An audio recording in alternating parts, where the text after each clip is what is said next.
Hey!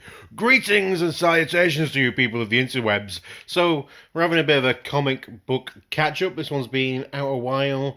Issue 19 of the ongoing Transformers. This is, like, part 1 of the Rise of the Decepticons arc.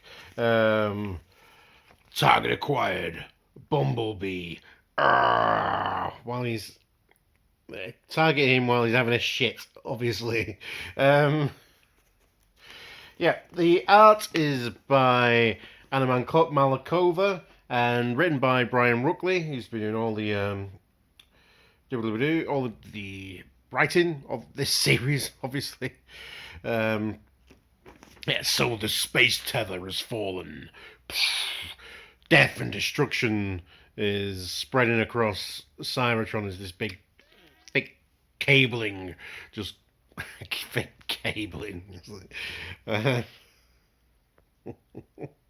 Just laid some cable across Cybertron.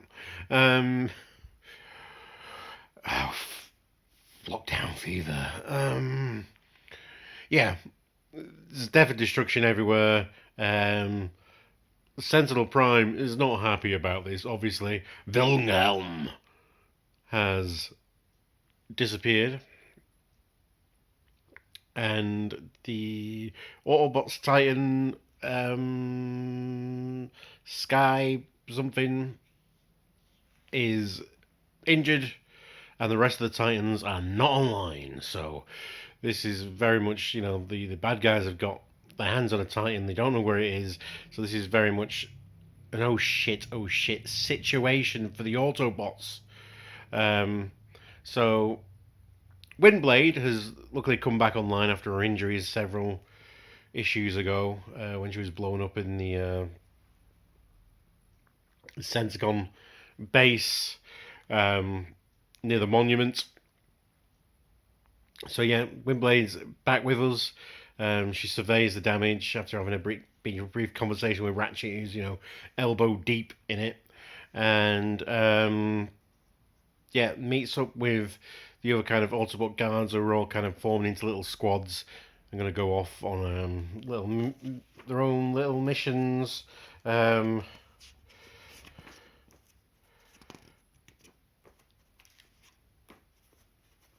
we got any pictures here yet? So,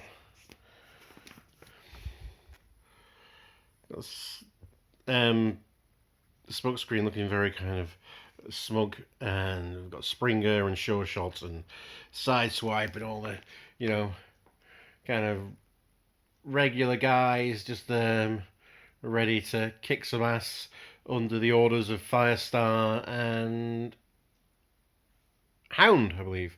So yeah, they're going to go about their business.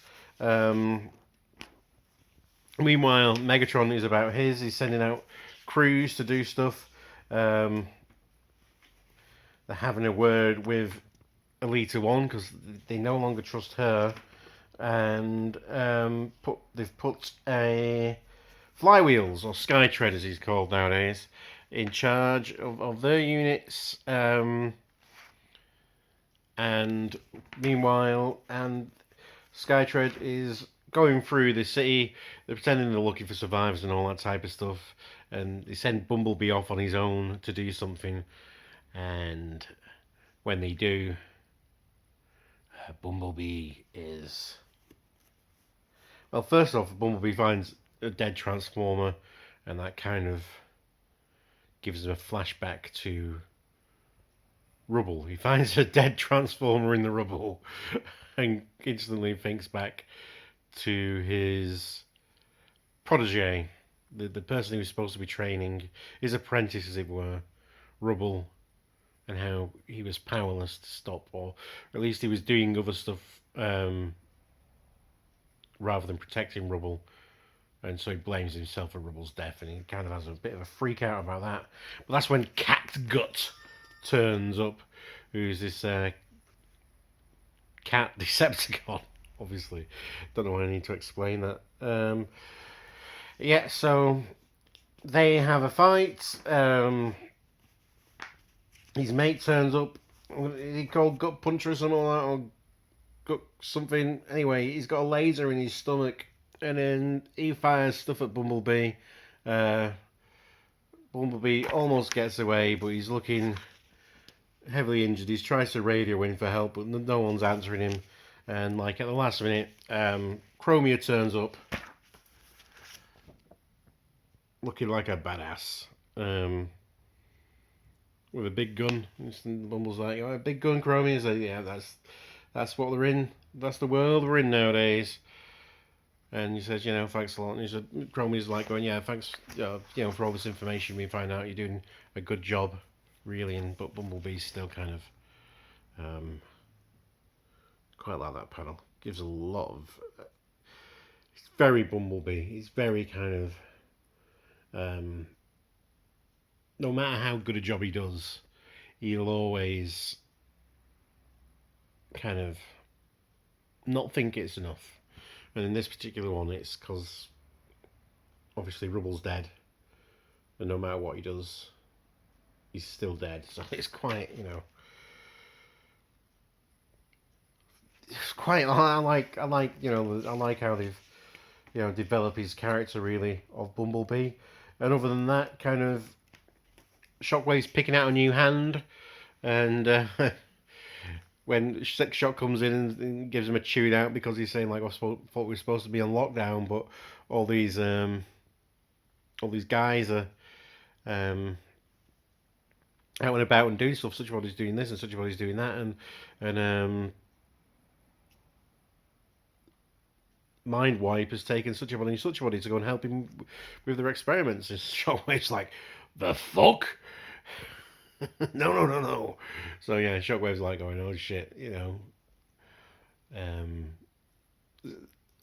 silliness is happening, and we should not be allowing this. Not especially after Megatron gave me such a beat down. So yeah, he looks like he's gonna kind of pass his beating down the ranks. You know what I mean? Start dishing out what your superiors have done to you, to your inferiors, logical. Yeah. And yeah, so all in all, I think I enjoy the art. I know it's not everyone's cup of tea. I know it's not at the levels of the golden age of IDW. The first kind of the first run of IDW, when it was at its peak, its golden age, is kind of what we fondly remember really for modern Transformer comics. It's not up to that standard, but it's good. I enjoy it. There's some bits that are a bit too static, but I like some of the expressions, and the general layouts of the characters is quite interesting. Like the details, like all, there's a lot more stuff in the background and the use of colours. So I think all in all, it's a fun enough Transformers comic book, and I think now I am fully engaged with this plot and this story and this. I want to see what goes on, what follows. I want to see how it works out. And obviously, there's no Blooming Comics coming out at this moment in time, so hopefully that'll fix soon, which is why I've kind of been delayed on all this type of stuff, because I've not really. It's kind of hard going to get yourself hyped up and talking about them when you don't know when the next slice of it's going to arrive. But hopefully soon, Diamond Distribution or that type of bullshit that we don't really need to get into. But that's where we're up to. We're enjoying it. I hope you're also enjoying it. If not, at least enjoying it vicariously through me. I hope you're all doing okay. Because we are where we are. Remember to be excellent. Party on, dudes. Because you deserve it. Let's do a big social distancing fist bump, shall we? Fisto! Fisto!